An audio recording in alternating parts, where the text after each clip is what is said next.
இன்று நாம் நம்மாழ்வாரின் கதையை கொஞ்சம் பார்ப்போமா?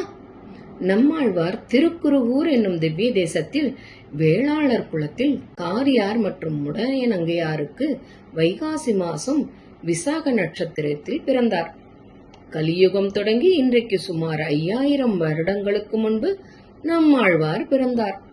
கிருஷ்ணாவதாரம் முடிந்து 43 நாட்கள் கழித்து இவரின் அவதாரம் நிகழ்ந்தது.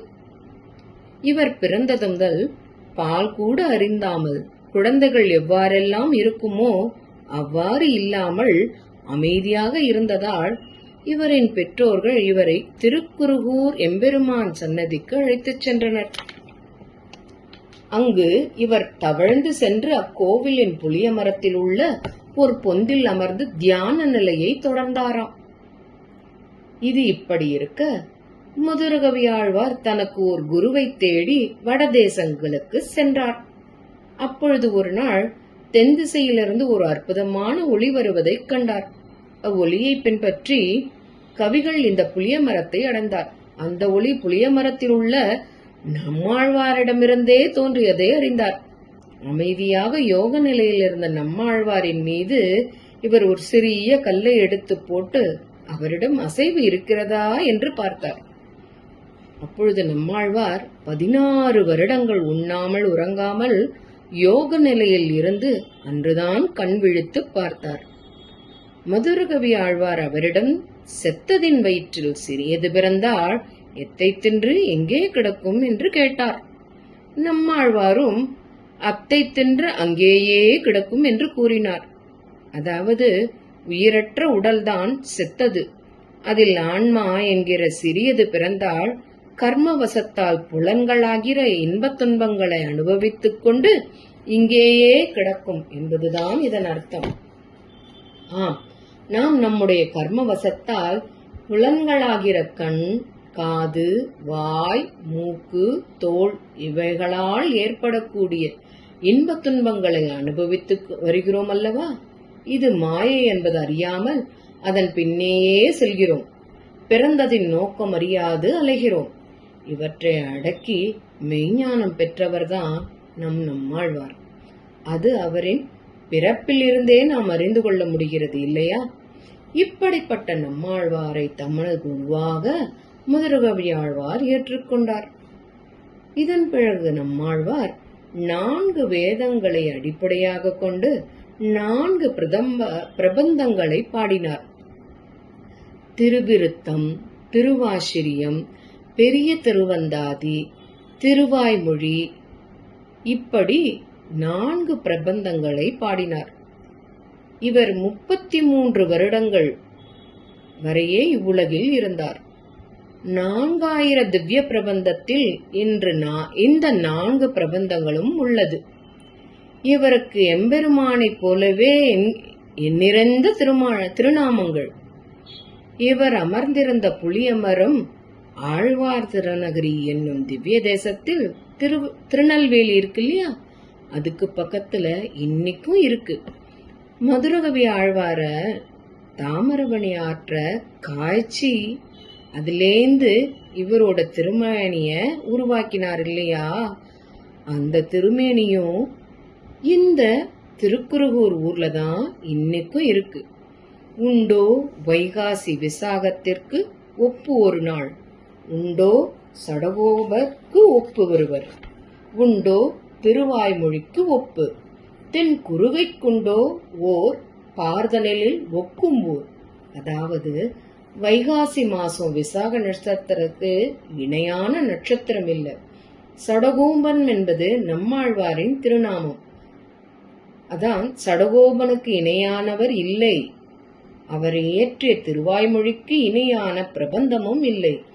அவர் பிறந்த திருக்குருகூருக்கு இணையான ஊரும் இல்லை இவ்வுலகில் என்பதே இதன் விளக்கம். இப்படிப்பட்ட நம்மாழ்வார் தான் பாடிய பிரபந்தத்தை நாயிகா பாவத்தில், அதாவது தன்னை பெண்ணாகவும் எம்பெருமானை ஆணாகவும் பாவிக்கும் நிலைக்கு நாயிகா பாவம் என்று பெயர். அந்நிலையில் பாடல்களை பாடியுள்ளார். ஆகையால் இவருக்கு பராங்குச நாயகி என்ற பெயரும் உண்டு. இவர் தன்னை தோழியாக, தாயாக, தலைவியாக பாவித்து இன்னிறந்த பாடல்களை பாடியுள்ளார். இவரின் திருவாய்மொழியின் ஒவ்வொரு 10 பாசுரங்களின் முடிவிலும் அந்த பாசுரங்களை பாடுபவருக்கு என்ன பலன் கிடைக்கும் என்பதை குறிப்பிட்டுள்ளார். அதில் நாம் வருகிற 3 நாட்களுக்கு கல்வியில் சிறந்து விளங்க எந்த பாசுரங்களை பாட வேண்டும், நோய்களிலிருந்து விடுவு பெற எந்த பாசுரங்களை பாட வேண்டும், நம் வாழ்வில் வெற்றிகளை பெற எந்த பாசுரங்களை பாட வேண்டும் என்பதை பார்ப்போமா? இனி பராங்குச நாயகி தன் அவயவங்களை எம்பெருமானிடம் தூது அனுப்பிய கதையை பாடலாக பார்ப்போமா? அவரின் பெருமையை, புகழை, பிரபந்தத்தின் புகழையோ நம்மால் சொல்லிவிட முடியாது. ஏதோ அடியேனால் ஒரு சிறிய விளக்கம் மட்டுமே கொடுக்க முடிந்தது. பிழையிறப்பின் மன்னிக்கவும். பராங்குச நாயகியின் அவயவங்கள் கூடியே அருமையாய் வாக்கொன்றை அளித்தனவே. திருக்குருகூர் நம்பியை தாமழைத்து வருவதாய் திடமான வாக்கொன்றை அளித்தனவே.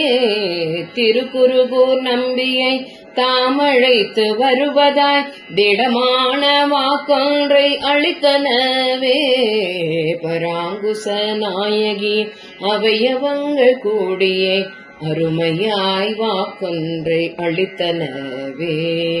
கண்ணு முதலி சென்றது, கண்டு மயங்கி நின்றது, காது பின்னே சென்றது, கானம் கேட்டு கரைந்தது, மூக்கு முன்னே சென்றது, மூச்சடைத்து போனது, வாயும் விரைந்து சென்றது, வடிவழகில் உறைந்தது, கையும் கூட போனது, கூப்பி தொழுது மகிழ்ந்தது, காலும் கிளம்பி சென்றது, காலடியில் விழுந்தது, மண்டி கிளம்பும் அன்பினால் மனதும் தொடர்ந்து போனது, மாயன் அழகில் மயங்கியே மலரடியில் கிளந்தது.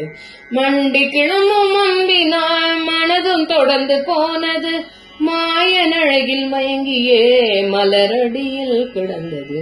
நேரம் கடந்து போனது, நேயம் கடந்து தவித்தது, சேரும் அன்பு தூண்டலில் சேர்ந்து அவனில் கலந்தது.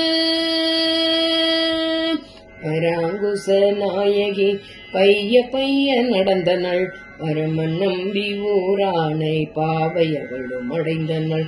பராங்குச நாயகி பைய பைய நடந்தனள், பரமன் நம்பி ஊரானை பாவையவளும் அடைந்தனள். தன்னை மறந்து அவனிலே தானும் ஒன்றை கலந்தனள், அன்னை அண்ணல் கூட்டிலே அனைத்தும் இன்பமானதே. தன்னை மறந்து அவனிலே தானும் ஒன்றை கலந்தனள், அன்னை அண்ணல் கூட்டிலே அனைத்தும் இன்பமானதே. அன்னை அண்ணல் கூட்டிலே அனைத்தும் இன்பமானதே.